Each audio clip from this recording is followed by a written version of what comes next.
Introduction. What are you doing, dear?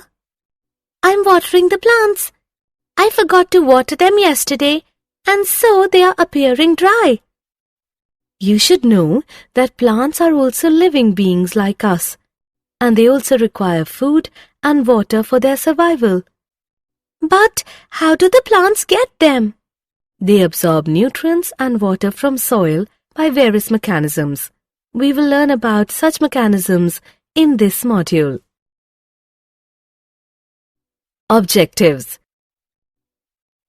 At the end of this lesson, you will be able to discuss transport of water in plants, discuss various means of transport like diffusion, facilitated diffusion, and active transport, compare different transport processes, explain plant-water relations, understand water potential, describe osmosis, plasmolysis, and imbibition process. Transport of water in plants. Introduction. All plants need to move molecules over very long distances. They also do not have a circulatory system in place. Water taken up by the roots has to reach all parts of the plant, up to the very tip of the growing stem.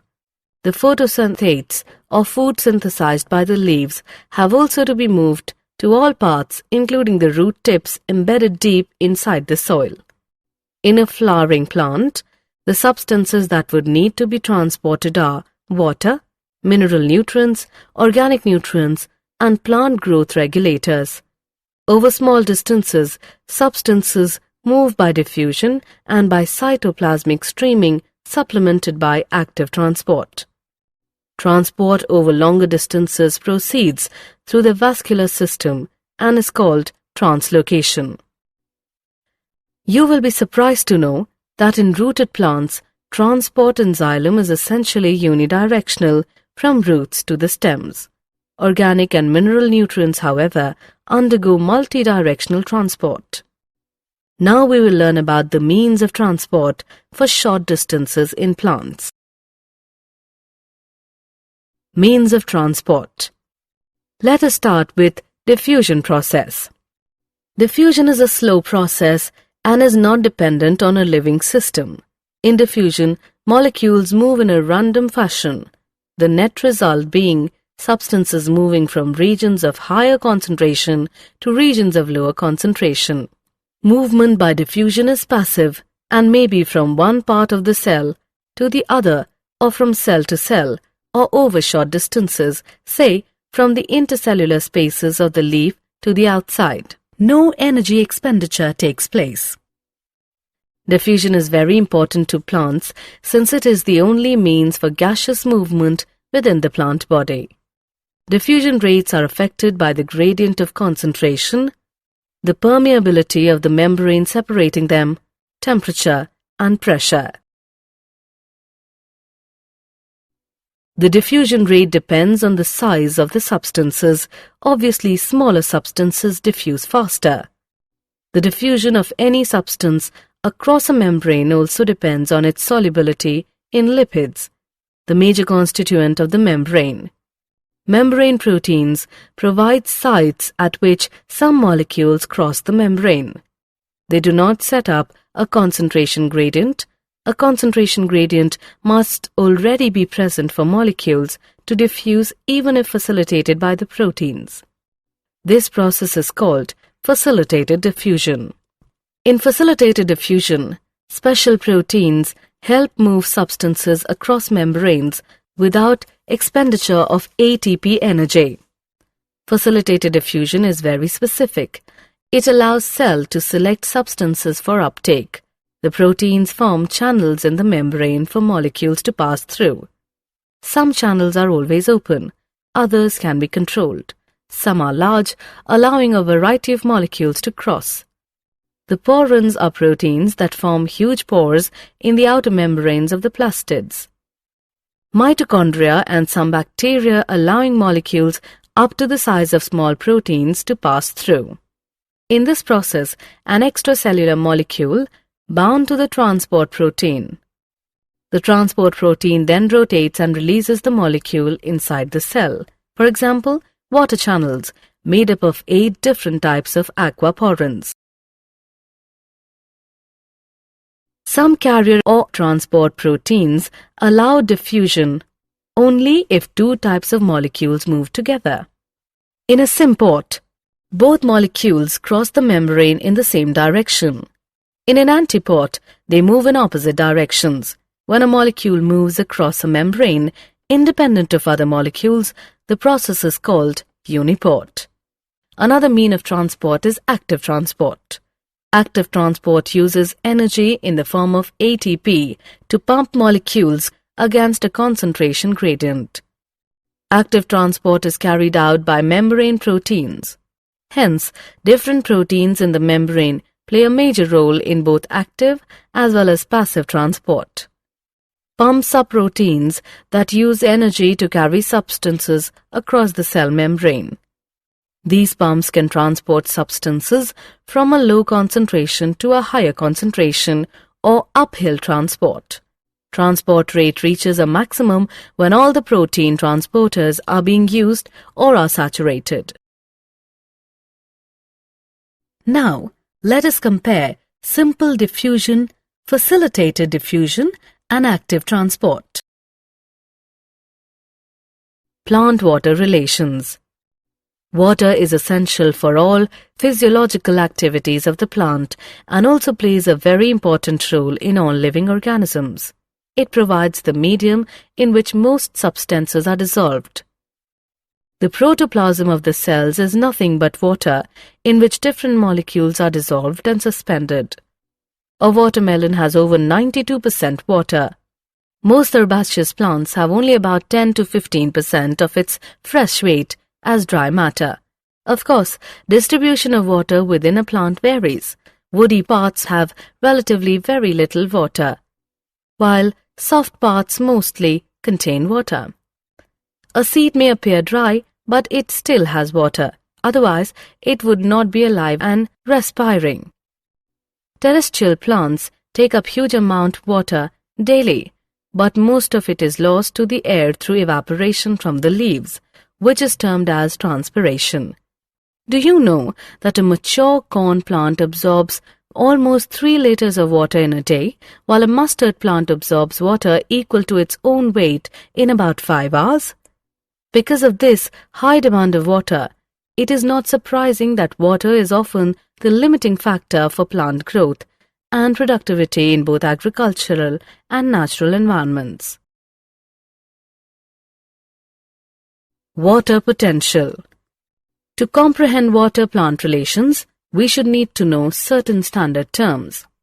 Water potential is a concept fundamental to understanding water movement.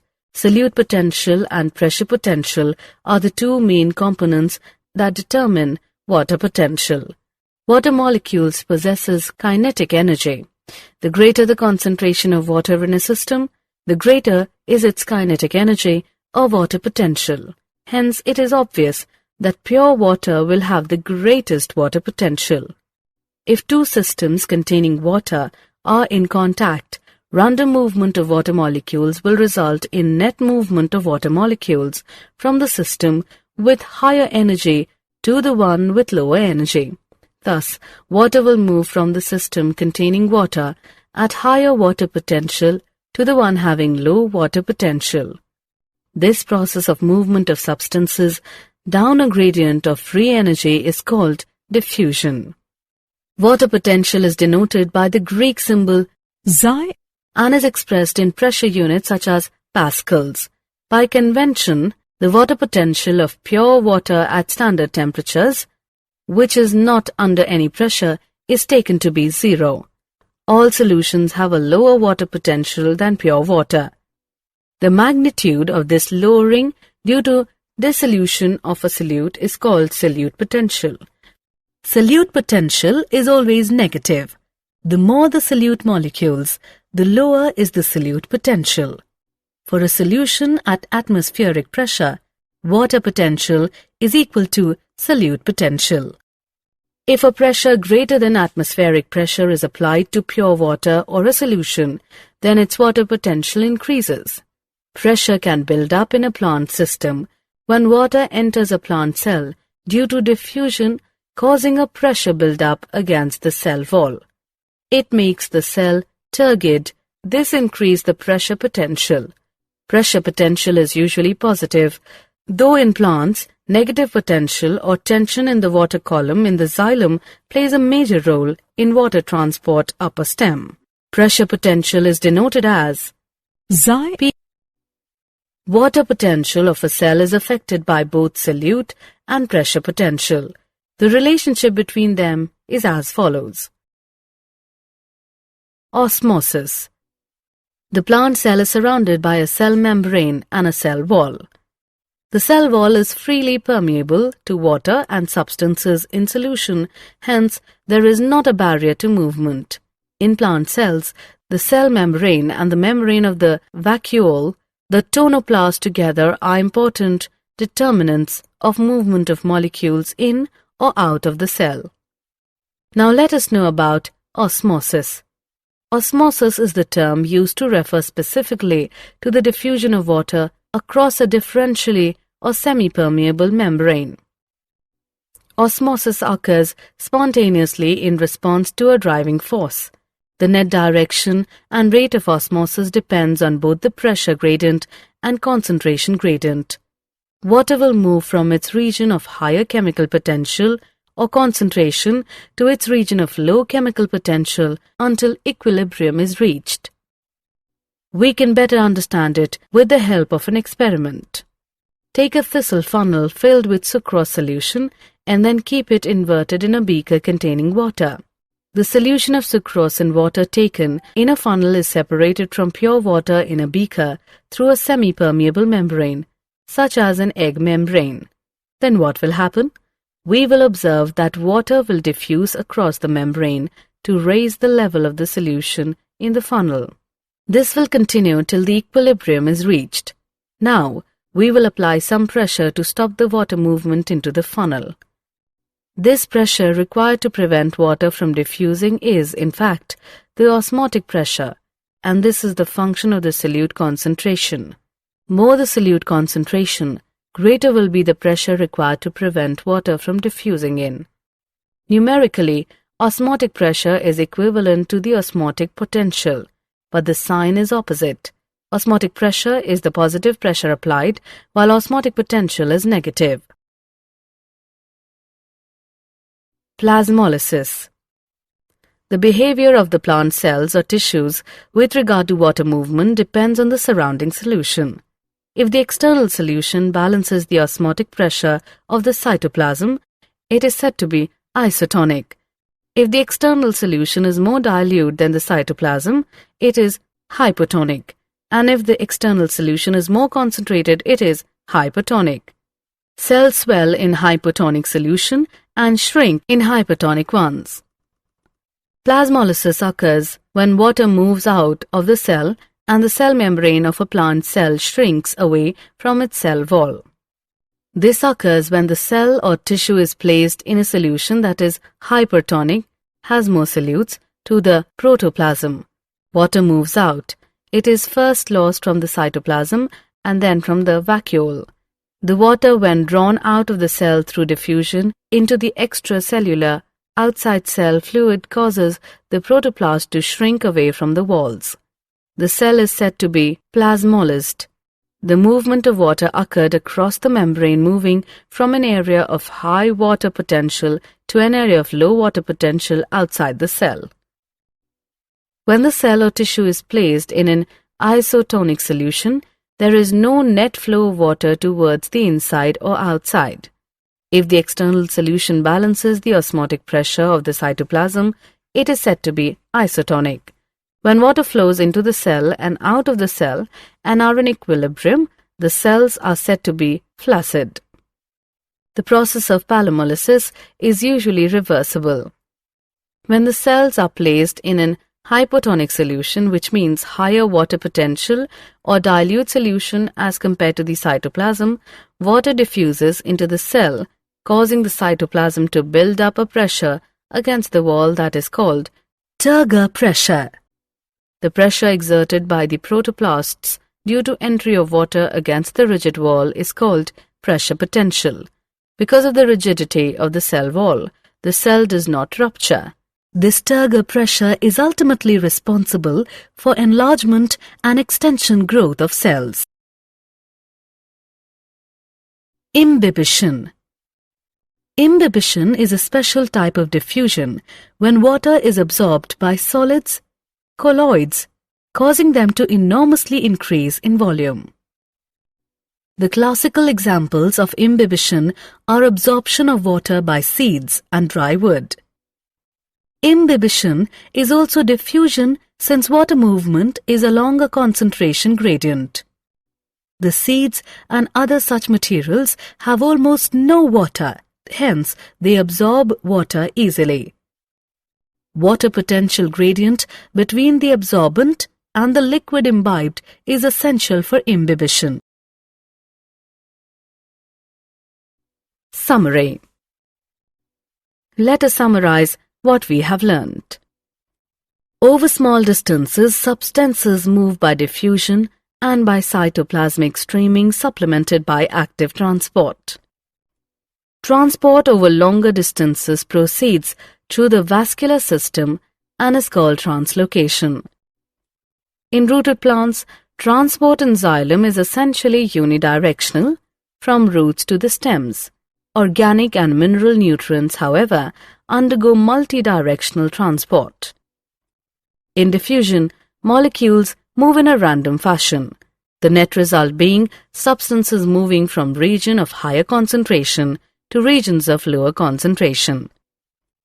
In facilitated diffusion, special proteins help move substances across membranes without expenditure of ATP energy.